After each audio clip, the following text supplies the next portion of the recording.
Welcome back. You're listening to Houston Real Estate Radio. I'm your host, Shannon Register, and every week we bring you news and information you can use on your next real estate transaction. Today on this segment, we are talking with Dahlia Brown. She is the Texas Association of Realtors field rep here in the Houston market. I know that you help with the governmental affairs. We talked about that a little bit, and now as we're getting into the code of ethics, let's talk about some of the let's talk about what the code is, how it's I know you kind of divided it out into three different sections. Right. So there are three main overlying sections. One, there's articles that make a realtor beholden to their clients, to the public, the general public, and also to their peers, to other realtors. Okay, so clients, public, and then realtors is kind of how it's organized. And if a consumer wants to see the code of ethics, they can just go to NAR.org and look for the code of ethics and see the updated version. Yes. Yeah, don't just Google Realtor Code of Ethics, because you may get a version from 2 years ago, 3 years ago, 5 years ago. So make sure you go to NAR.org and look at the code of ethics so you get the most up-to-date version, right? Absolutely. Okay, so Section 1, the first section, Article 1, what does that have to do with? Well, I think this is like the golden rule of realtors, which is they must have their client's best interests at heart, and they must be honest in all parties. And so I think that's really, really crucial if you think about that issue.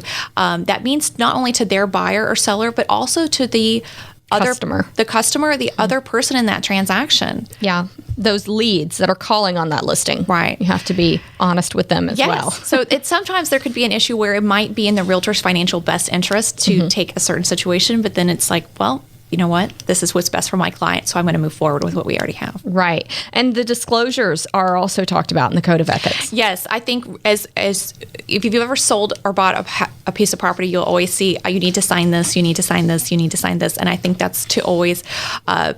Realtors will say disclose, and disclose more, and especially if they ever have any interest, if they are the owner of the property, if they have anything to gain in the transaction other than what's already contracted. Yeah, and if we, the realtor, own the property, we have to disclose that, yes. In addition to any material facts with the property. Let's see. Don't discriminate. That's obviously a big one. You know, I've actually had this happen where a consumer said, I want you to lease out my house, but I don't want, certain folks to be the tenants. And I had to say, I can't do that. Sorry, you'll have to lease it yourself. And they don't fall under the Code of Ethics. They can do that. That's their risk if they want to do it, but I couldn't do it, right? So... I think that that it's important that consumers understand that we're bound. We can't, and they say, well, this is in my best interest. This is what I want. And you have to say, but I'm bound to a higher code. I can't just do what you want me to do even because it's against the Code of Ethics. Absolutely. Yeah. It also just mirrors a lot of the Fair Housing Act. So, absolutely. Truth in advertising, that's a big one for agents. Yes. And I think that's just what's so fair is that you want someone to represent whatever it is, whether the person that they are, if they're going to represent you in your transaction, if they are going to represent a home, that it is actually true to what it is. Yeah, so you can't say it's a lakefront property if it's 3 streets off the lake, right? Exactly. All right. Of course, they're going to realize that when they go look at it anyway. But you have some people who purchase homes without seeing them. So Absolutely, it's important that you have truth in advertising and truth about who the realtor and broker is. I mean, that's part of that truth in advertising, right? Yes, and there's a lot of issues when it comes to signs. Who is the agent that represents that property? Who is the broker that is then responsible for that agent? So that's a lot that has to do with advertising as well. So one of the things that I've seen a lot of recently in the last year, I've seen a lot of people advertising listings saying they sold them when they didn't sell them. That's a no-no, right? Absolutely. Okay, if you didn't sell it, don't advertise it. Yes. Okay.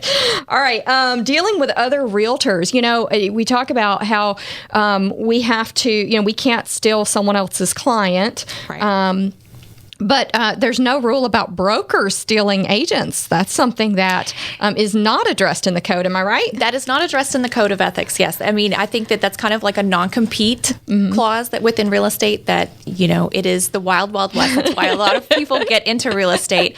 And so, I think what that means is that brokers just have to offer the best situation for their agents, and those agents will stay, hopefully. So, and you can't talk bad about another realtor or brokerage. Right. Just like you wouldn't want to have anyone slander your situation or be held liable. So absolutely, that's a part of the code.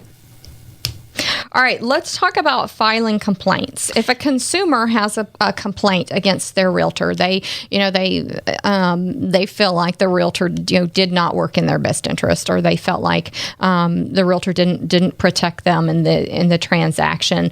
What would this consumer need to do? Well, there are two aspects of filing to any type of complaint. One deals with the Code of Ethics. If they feel that they broke a rule, broke an article of the Code of Ethics, they can file a complaint through TexasRealEstate.com. Okay. And that's actually the Texas Association of Realtors. We handle the ethical complaints through the Houston Association of Realtors. So, So those are civil issues. Those are your complaints by the public or complaints from brokerage to brokerage. Yes. If for example, if I had another brokerage that didn't pay me a referral fee that they had said they were going to pay or something like that, right? Right. So money issues, civil issues between realtors, and then complaints lodged towards realtors by consumers, right? Right. And that would go through like an ombudsman program. And the great thing about that, though, is that means that your transaction is going to go through and move through the system and not be held up because of perhaps an internal problem. Right. And if you as a realtor have a problem with another realtor, you can't hold up the transaction over it. And Absolutely. You also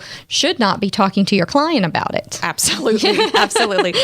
Right. Because that's a real problem when people start, involving the client in a dispute between the brokerages or between the realtors. So right. And the other option, too, is that if you feel that your realtor has not, or even if you are working with a licensee, anyone who is conducting a transaction, if you feel that they have broken a law, you can file a complaint with TREC, which is the Texas Real Estate Commission, and that's TREC, trec.state.texas.us.gov.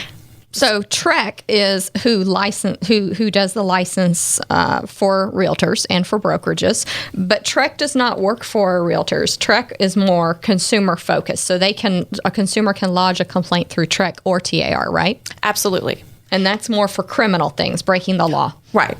But Code of Ethics stuff would go through TAR. Yes. Very good. Well, it's good to know. Good for consumers to know. I was in a class recently, and and I've never thought about doing this before, but the instructor said, give your clients a copy of the Code of Ethics. It's what sets you apart from people who are not realtors, and it outlines to them all of your duties. So give them a copy of it. I'd never thought about doing that before. And what consumer wants to sit down and read all this? But at least then, if there is an issue, you can direct them to where it is in the code. So, yes, I think that's a good point too. And then as a consumer, you can have a full understanding of what you are. What is expected, and then what is not expected. Mm-hmm. And especially, I know myself as a first-time home buyer, I was probably a little bit more needy than I thought I was going to be. But I know for a fact that my realtor was able to provide everything I needed in the largest transaction I was ever going to do. Well, it's funny because I'll have a consumer call me and say, well, I called my realtor at 6:00 last night, and he didn't call me until this morning. That's not an ethics violation. They don't turn on a dime. I mean, these realtors are busy. They have families and lives too. They don't have to call you within an hour, right? They call you as soon as they can. And so, I mean, those sorts of things, I think that consumers, they really need to understand, that we are looking out for their best interest. If your house just flooded and you're sending a text at 7:00 or even 9:00 at night saying your house just flooded, your realtor's going to call you back. But if you're calling about something that can wait till tomorrow, they may not call you back. They may wait till tomorrow. So I think that, consumers do have to have the proper expectations set by their realtor up front. Right. So, all right. Well, great information. I appreciate you coming on, talking about Prop 1, which is very important for this November when they go to vote. That's going to be very important when they vote for mayors. They can vote for Prop 1. And let's give out that website one more time. What did I do with it? I had it written down here. What did I do with it? Let's see. It is TexansForProp1.com. TexansForProp1.com. Okay. And Texans, FOR. PROP, the number 1.com. Good save, Dahlia. All right, Dahlia Brown. She was talking today about the Realtor Code of Ethics, and she is from the Texas Association of Realtors. So we appreciate you coming in to the studio. Thanks for coming in. Great information. We'll be right back after a word from our sponsors. Thank you.